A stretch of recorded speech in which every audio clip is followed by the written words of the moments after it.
Wag lang puro trabaho, trabaho, trabaho. Bigyan mo naman ng oras yung sarili mo. If you enjoy your life, you will have the energy. Amen? People should eat and drink and enjoy the fruits of their labor because these are the gifts from God. Kumain ka, magpahinga ka, uminom ka, magsaya ka. Dahil yan ang regalo ng Diyos sa iyo.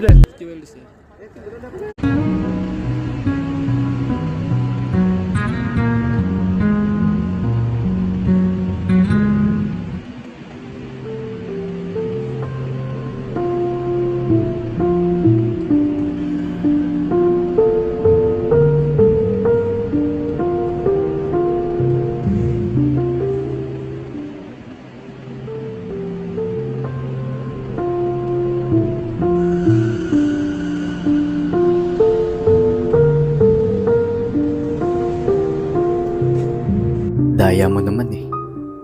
Isang beses ka lang napagod, sumuko ka na agad.